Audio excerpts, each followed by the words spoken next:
She thought it would be just another travel adventure, a chance to disconnect, breathe, and maybe heal. But deep in the heart of Brazil, in a place even locals feared to speak of, Claire Bennett found something in the water, or maybe it found her. When she dove into that lagoon, she left the shore as one woman, and came out someone else entirely. Or did she come out at all? What if the real danger wasn't in what was waiting below, but in what she brought with her? The water was so clear it looked fake, like a portal painted into the earth by a hand too perfect to be human. The late afternoon sun bounced off the surface in shimmering coins of gold, and for a moment, everything was still. The camera, held shakily by an unseen hand, zoomed in just as she dove in. One splash. One scream. Then silence. No ripples. No bubbles. Just the quiet lapping of water against the sand. That was the last anyone saw of her, at least, the last anyone admitted to.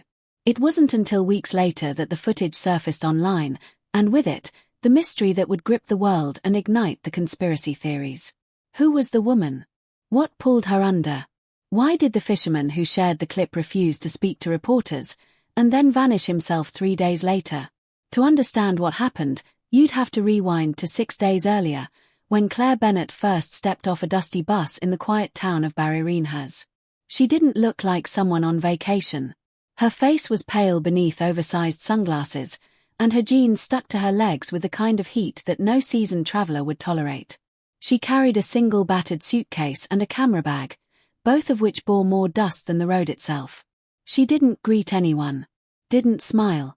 She simply checked into a sparse posada on the edge of town and asked for a room that faced away from the street. The owner, a stocky woman with warm eyes and a strange hesitance, obliged but said nothing. Claire wasn't running from the world, not exactly. She was running from the version of herself that had survived it.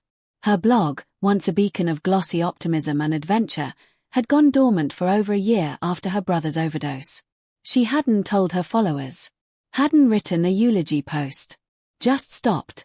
And when she finally resurfaced, it wasn't with an explanation, it was with a single cryptic sentence posted to her homepage: "To find peace, I must go where the noise cannot reach me." No one knew what that meant. She hadn't responded to comments or emails. But now she was here, in Brazil, in a place the maps didn't bother detailing.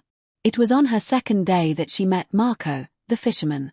He was old but not frail, with skin tanned to the color of tree bark and a stare that lingered too long. They met by chance at the edge of a food market, where Claire struggled to ask about river tours in broken Portuguese. He didn't laugh at her accent. Just handed her a piece of paper with a hand-drawn map. "No Gaias," he said. "You go alone. But don't swim. And never at sunset." Claire smiled politely and tucked the map away, assuming it was another tourist trap story to make the place seem mystical. But there was something in his voice, not menace, not drama, but finality, that lingered in her chest longer than the scent of grilled fish and salt. 3 hours later, she stood at the edge of the lagoon the map led her to.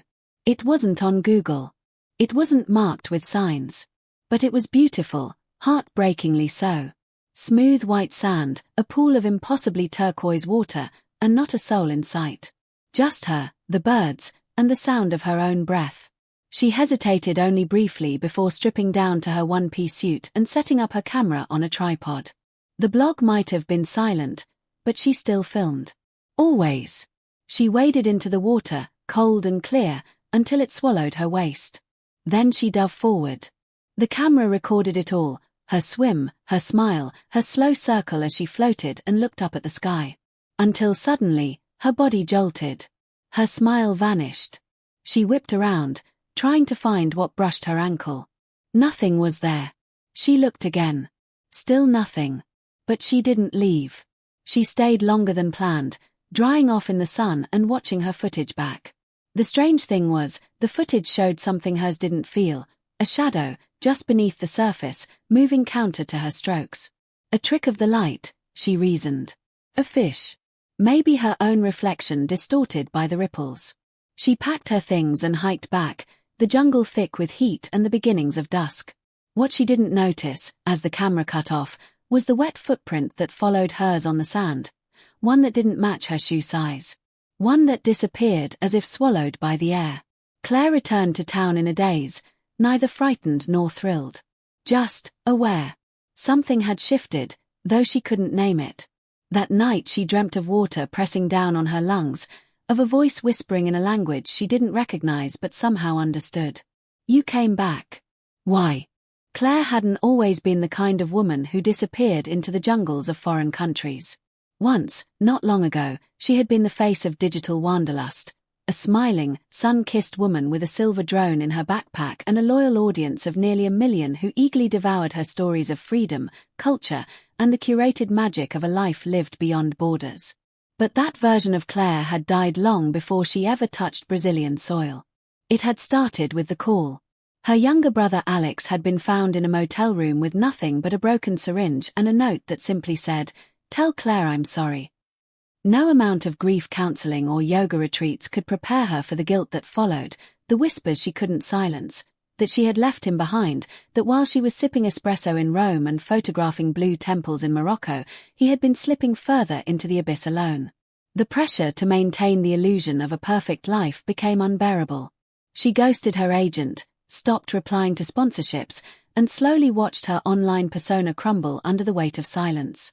She retreated from the world in the most literal sense. Sold her apartment. Deleted every post older than a year. Bought a one-way ticket to South America with no itinerary and no plan to return. Her only rule was to go where Wi-Fi couldn't reach. And yet, no matter how far she ran, she carried the echo of Alex's voice, its absence louder than any jungle chorus.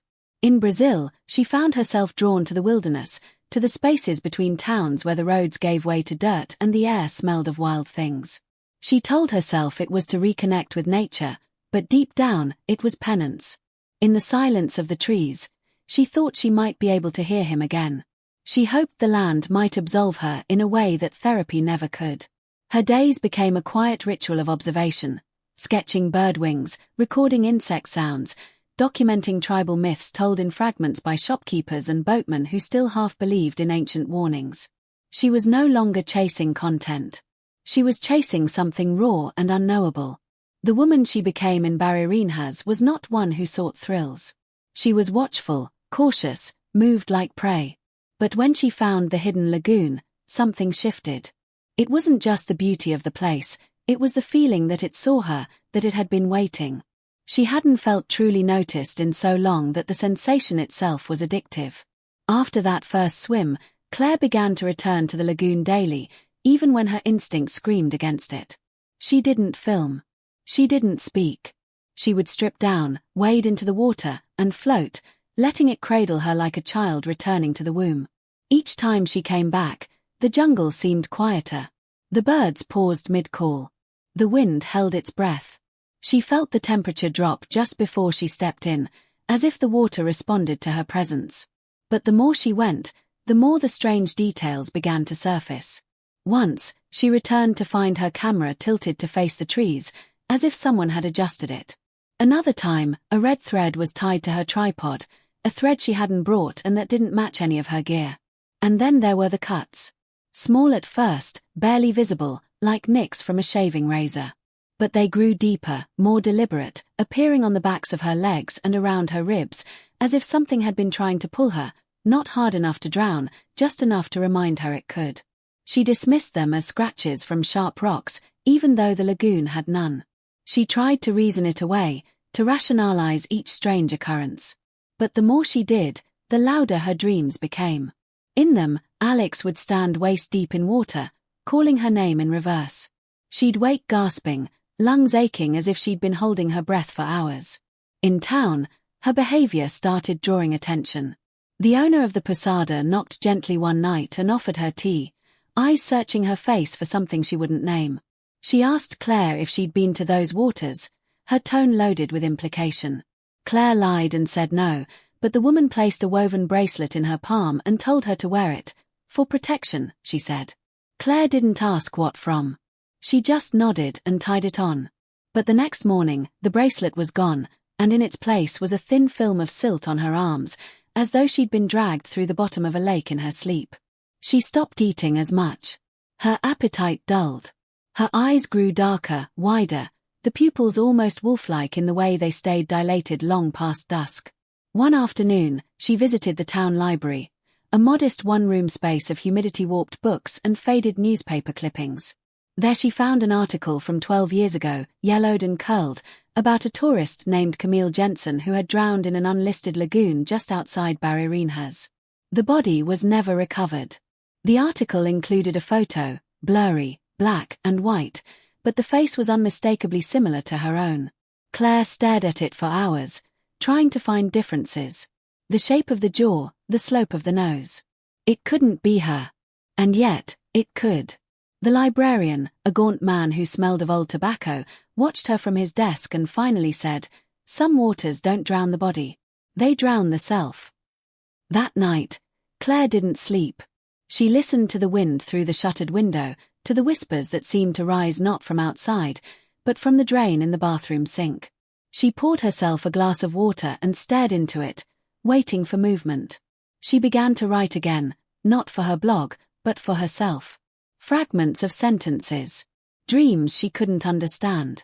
Questions she didn't want answered. Her journal entries became more fragmented, more poetic, almost feverish. And always, the sense that someone was standing just behind her reflection. By the time dawn broke, Claire had already packed her bag. She left her room unlocked and walked barefoot toward the lagoon one more time, the red thread now tied around her wrist. She told herself she was going back to reclaim control. But a darker truth sat beneath her heartbeat, something she hadn't yet admitted. That part of her didn't want to come back. The sun had barely begun to rise when Claire reached the edge of the lagoon again, its waters calm and indifferent to her return. The silence of the place struck differently this time, heavier, as if the air itself had thickened, reluctant to let sound pass through. Claire stood barefoot at the lip of the sand, the red thread around her wrist now frayed and stained with something she couldn't identify.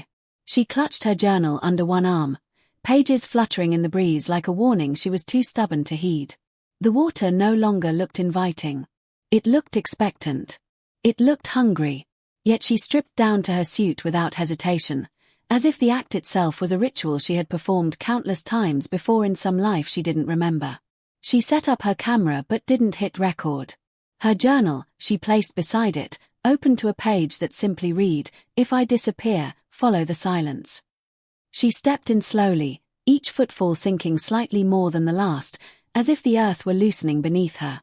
The chill was sharper now, slicing up her legs like knives of memory. Her breath caught as the water met her waist, but she pressed forward, diving under in a single fluid motion. For a moment, everything went black. Then light shimmered above, distorted through the ripples, and she surfaced, gasping not just for air but for certainty, for some undeniable sign that she hadn't lost her grip on reality. But the water offered none. It only rocked her gently, as if cradling a child too broken to be comforted. She floated there, eyes closed, and tried to remember the sound of her brother's laugh. It didn't come.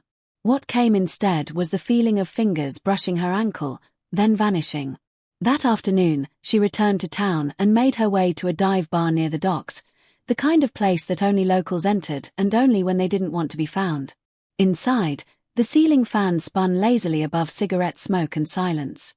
She ordered nothing, just sat at the counter and pulled out a napkin, sketching the shape of the lagoon from memory. A man sitting beside her, weathered and wide-eyed, saw the drawing and stiffened.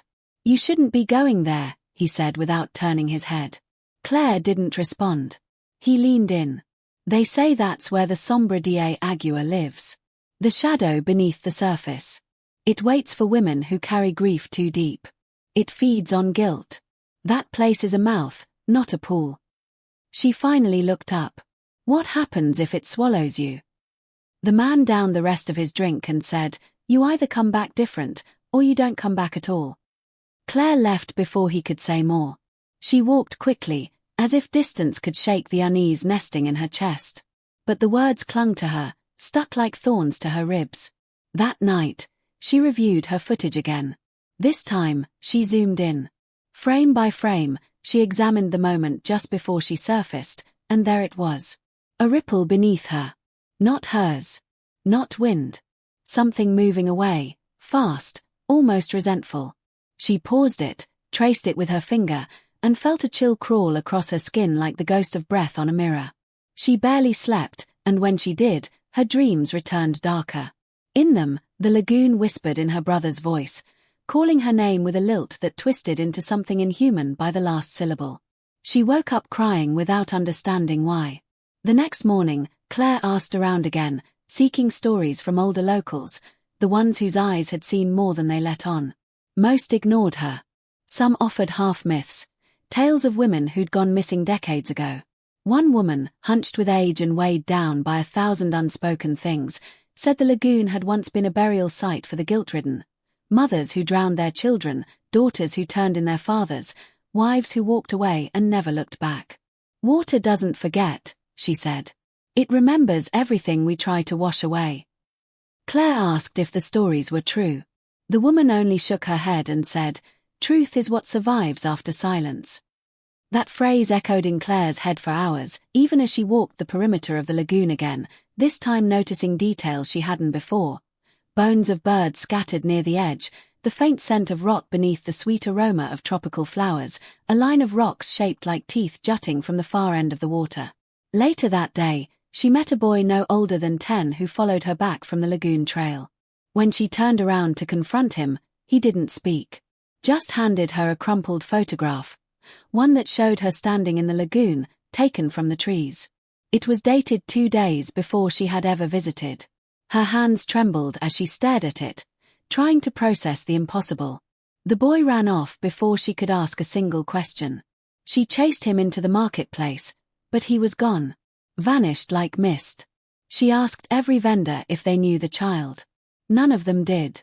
Some even swore no children that young lived in that part of town. Her heart pounded so loudly it drowned out the street noise. Someone had watched her. Someone had known she would come. Claire didn't return to her room that night. She wandered the streets, ending up at the edge of the riverbank, watching the moon's reflection tremble on the surface. She whispered apologies to the water, to herself, to Alex. But no reply came. Just the gentle sound of a current that seemed to pull away from the moonlight instead of toward it. It was then that she felt it again, the sense of being watched, not from the shore, but from below. She knelt down and dipped her fingers into the water. It felt warmer than before, almost welcoming. A flicker of movement caught her eye. In the reflection, she didn't see herself. She saw Camille Jensen, the drowned woman from the newspaper photo, smiling with eyes wide and empty, beckoning her forward with a hand that didn't ripple the water. Claire fell back, heart racing, crawling away from the edge like prey sensing the eyes of a predator. But when she blinked, the reflection was gone. Only her own wide-eyed face stared back, fractured by the surface. She staggered to her feet, clutching her chest, breathing in sharp gulps.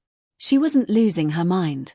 Something was real, impossibly, undeniably real, and it knew her name.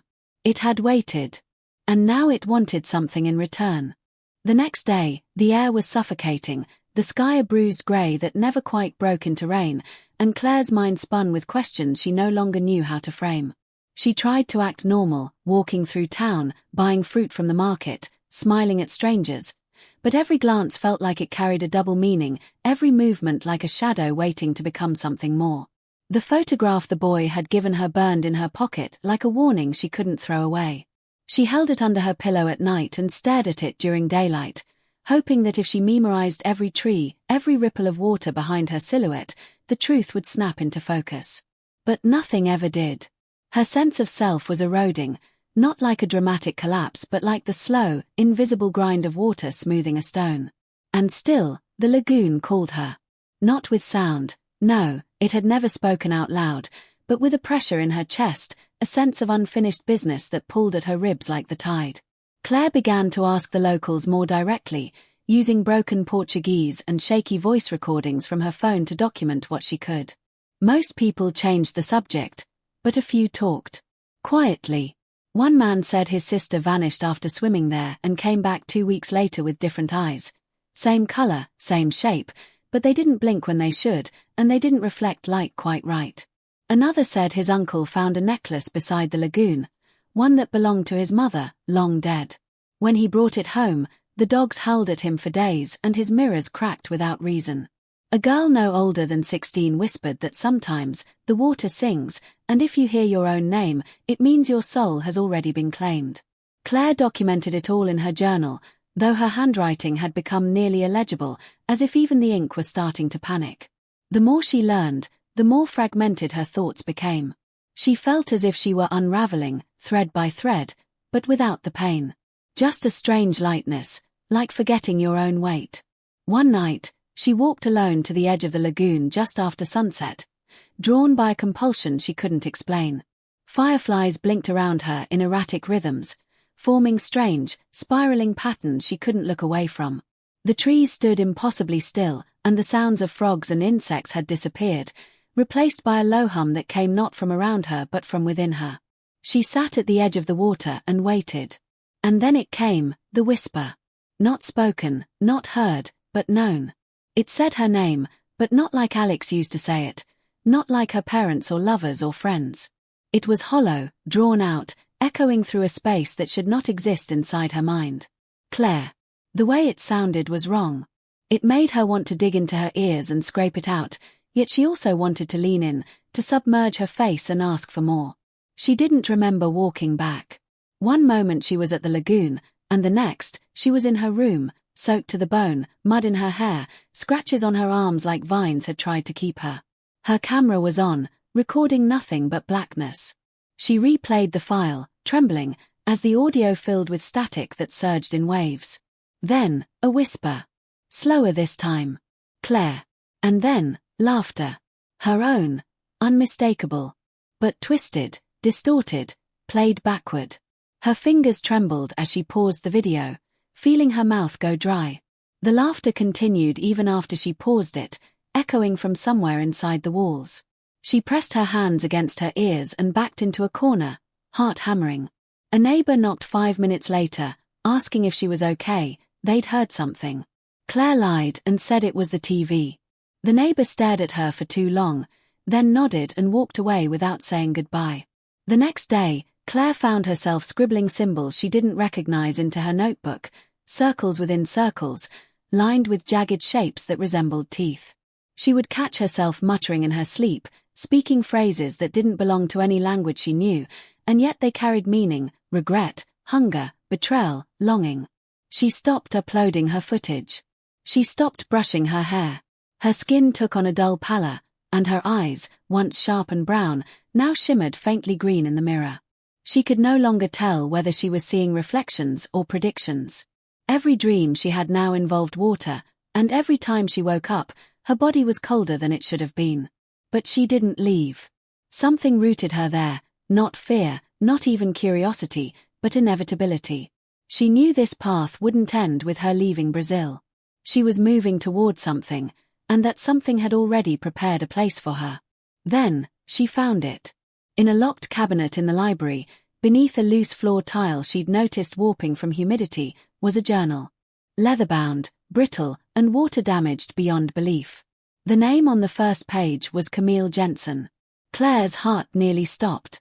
She opened it with shaking hands, pages crumbling at the corners, and began to read. The entries started like hers: wonder, freedom, detachment from the world. Then, paranoia. Then, fear. Then, submission. Camille wrote about the same dreams, the same whispers, the same impossible knowledge. But the final entry chilled her deeper than any water could. It does not kill. It replaces. It copies. And when it has learned enough, it walks back out with your face. Claire dropped the journal as if it burned. She stared at her reflection in the window.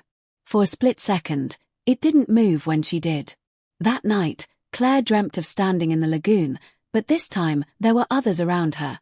Women of all ages, standing motionless in the water, eyes open, mouths closed. They didn't speak, but their minds poured into hers in a rush of despair and pleading. Behind them, a figure loomed beneath the surface, massive and undulating, with too many limbs and not enough bones. Its form was always shifting, but its hunger was constant. Claire woke up screaming. She packed her bags to leave, but when she reached the bus station, the timetables were blank. "No buses today," said the man at the counter. "Or tomorrow. Maybe next week." She looked him in the eyes and saw nothing. Just wetness, as if his pupils had turned to puddles. That was the day Claire stopped trying to escape. She walked back to the lagoon, not as a victim, not even as a pilgrim, but as someone walking into the center of her own undoing. She didn't bring her camera. Didn't bring her journal. Just herself, or what was left of her.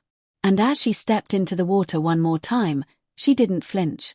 The cold welcomed her like an old friend. And this time, when something touched her leg, she didn't pull away. Claire hadn't been seen in town for 2 full days, not even by the owner of the posada who left tea at her door every morning, untouched and cold by nightfall. Her room remained locked from the inside, curtains drawn, but occasionally at dusk, passers-by swore they saw her silhouette through the window. Standing unnaturally still for hours at a time, her head tilted at a sharp angle, as if listening for something beneath the floorboards. On the third night, a different kind of silence fell across the streets of Barreirinhas. Not the gentle quiet of a sleeping town, but the kind that presses down on rooftops and creeps into ears like a held breath. The lagoon had claimed others before, but it had never waited this long. It was hungry. Restless. Claire felt it in her bones, in the corners of her thoughts, in the way her dreams had stopped being dreams and started feeling like borrowed memories. But what terrified her most was that she no longer felt fear.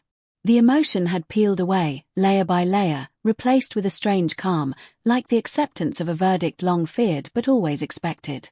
That afternoon, she opened her camera app to delete footage, hoping to finally sever herself from everything she'd recorded, only to find a new video she didn't remember taking. It was time-stamped from the previous day, a time she was certain she had spent inside. The video opened with her walking toward the lagoon, wearing clothes she hadn't touched in weeks. The angle was low, tilted, as if someone had set up the camera and walked away. She watched herself step into the water, slowly, as if in a trance, then vanish beneath the surface with hardly a splash. But what came next shattered her last thread of logic. The video continued. 10 minutes later, the Claire on screen emerged again, drenched, blinking, but smiling. It wasn't the smile she knew. It was too even, too wide, and didn't reach the eyes. The woman in the video turned to face the camera, raised a hand in greeting, and mouthed the words, "I'm ready now." Claire dropped her phone, breathing shallowly, every hair on her arms rising as though her body were trying to wake itself from a nightmare it couldn't escape. She retrieved it with shaking hands and played the video again. The same sequence. The same wrongness. Her reflection in the black screen stared back, but for a split second, just one, fleeting and nearly imperceptible, it blinked when she hadn't. She locked herself in the bathroom, trying to convince herself she was hallucinating, that the stress had fractured her mind. But the air in the room grew heavy, and the drain began to gurgle, as if something far beneath the pipes had been stirred by her disbelief. She backed away, whispering to herself that it wasn't real, that she was still in control. But deep down, she knew control had never been hers to keep. In desperation, Claire reached out to her only friend from her former life, a travel photographer named Jonah who once joined her for a shoot in Indonesia. She sent him a voice note, detailing everything in a frantic whisper, begging him to get on a flight, to find her, to watch the video and tell her she wasn't going mad. Hours passed. No response. Then, just before sunrise, she received a single image from Jonah. It was a screenshot of a video call, her face staring back at him from the frame, smiling wide, eyes glassy. The message read, "You already called me. You said not to come." Claire didn't remember making that call. But the timestamp was from 30 minutes earlier. Her stomach turned, a sickness blooming deep in her gut. Something had used her voice. Something was imitating her. The final crack came when she found her journal, the one she'd been carrying since the trip began, lying open on the floor with fresh handwriting that wasn't hers. The entries detailed thoughts she'd never written, memories she didn't recognize, descriptions of places she hadn't visited. And at the bottom of one page, in perfectly neat script, a sentence that made her knees buckle. "She fights so hard to stay, but we only need her shell." Claire curled into herself, clutching her head, tears leaking from her eyes as whispers returned, louder now, pressing against the inside of her skull like water against a dam. They weren't just calling her name anymore, they were speaking as her, with her own voice. Every word they said felt more natural than the last, as if they were reminding her of who she was, or who she had always been. She decided to confront it. Not run. Not hide. If something had taken part of her, she would reclaim it. Or at least die trying. She returned to the lagoon at twilight, the sky painted in reds and deep bruised purples, clouds hanging like heavy veils. The path was slick with fresh mud, though there had been no rain. She moved without fear, barefoot and steady, the way sleepwalkers cross rooftops. She carried no camera, no journal. Just a shard of mirror from her room, clenched in her palm like a weapon or a prayer. The lagoon shimmered like it had been waiting, still and mirror-flat. Claire stepped into the water, whispering Alex's name as she moved deeper, calling to the last anchor she had to the real world. But the water offered no resistance this time. It welcomed her like a womb, like memory, like truth. When she reached the center, she stopped and lifted the mirror to her face. At first, she saw herself, wet, trembling, eyes wide with defiance. Then, her reflection smiled, unprompted. Claire didn't. Her hand trembled. The reflection raised its hand a second before she did. Behind it, something began to rise. A shape. Tall. Featureless. Its edges bled into the water like smoke underwater. It wrapped itself around the reflection, and Claire watched as her own image dissolved, replaced with something far older, far hungrier. She screamed and threw the mirror into the water, but no sound came out. The lagoon swallowed her voice. She turned to flee, but her legs felt slow, as if the water had turned to molasses, or her body no longer obeyed her commands. Something brushed her thigh. Then her ribs. Then wrapped around her wrist. Claire was pulled under, not violently, but with finality, like someone being tucked into bed. She opened her mouth to scream and water flooded her lungs, not cold, but warm, like it belonged there. For a moment, everything was still. Then, silence. Hours later, as the sky lightened, someone emerged from the lagoon. She was barefoot, smiling softly, wearing the same clothes Claire had worn 3 days ago. She picked up the phone Claire had dropped at the water's edge and unlocked it without hesitation. She walked into town with a steady pace, greeting vendors by name, her Portuguese suddenly flawless. She checked into a new room at the Posada. Uploaded a new blog post. Title: The Healing Power of Letting Go. No one questioned her. No one noticed the slight shimmer in her eyes, or how her smile never faded. But a week later, a fisherman found a mirror fragment at the bottom of the lagoon. The last thing it reflected was Claire's face, mouth open in a scream that never reached the surface. The blog post spread quickly, not because it was sensational but because it was hauntingly beautiful, almost poetic in tone, as if written by someone who had finally found peace after a long and painful struggle. Claire's followers, who hadn't heard from her in over a year, flooded the comments with messages of support, confusion, and cautious joy. They remarked on how her voice felt calmer, wiser, as though she had crossed some invisible threshold into a new way of being. She spoke of letting go of fear, of shedding the burdens of grief, of finding healing not through escape, but by surrendering to the truth of who she was. She included a single photograph, a wide shot of the lagoon at dusk, glowing under a sliver of moonlight. No one noticed the faint imprint of a footprint on the water's surface. No one questioned how her phone had signal in a dead zone. And no one knew the Claire who wrote those words had drowned 3 days before the post went live. Life in Barreirinhas moved on. The townspeople whispered, of course, they always did, but they also understood the rhythm of the land, how it kept its own truths. The woman now walking its streets in Claire's skin was polite, soft-spoken, unusually kind. But she didn't blink when the wind caught the shutters too hard. She didn't flinch when the electricity flickered. And once, when a child cried after falling in the square, she turned her head with a speed too perfect to be natural, as if reacting not from instinct, but programming. She continued to post travel stories, but they were different now, strangely disconnected, as though written from memory rather than experience. She began to photograph her own reflection often. Not in vanity, but in study. As if watching to see if it would betray her. One night, weeks after her reappearance, she returned to the lagoon, not to swim but to sit. She brought no camera, no journal.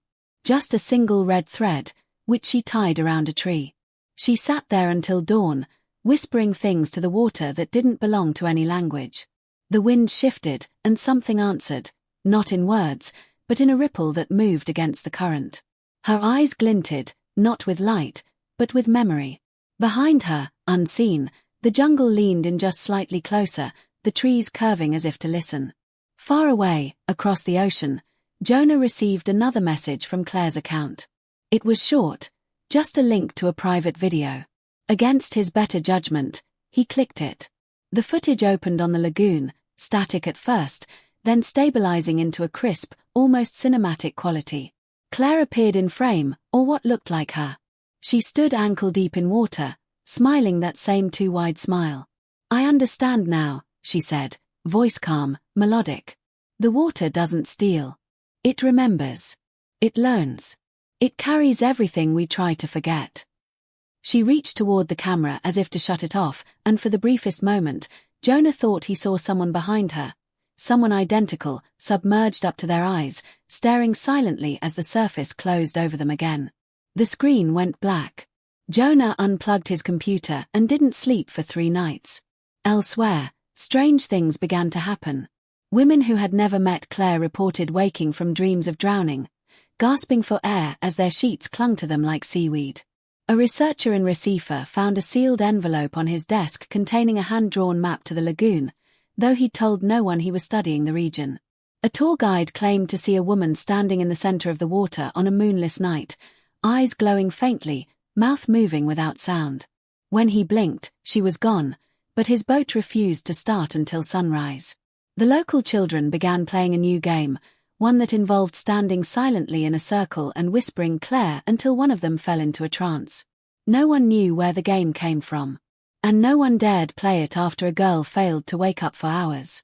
Back in town, the woman who looked like Claire rarely left her room after dark. She no longer attended the markets or walked by the docks. Instead, she sat by the window, watching the lagoon from afar. Sometimes, she tilted her head, listening to something others couldn't hear. Other times, she wrote messages in languages not spoken in Brazil, symbols that matched those in Camille Jensen's journal, the one the librarian had since locked away again after finding its final pages rewritten in handwriting that wasn't human. And though the woman still called herself Claire, a few villagers quietly began referring to her by a different name, a segunda, meaning the second.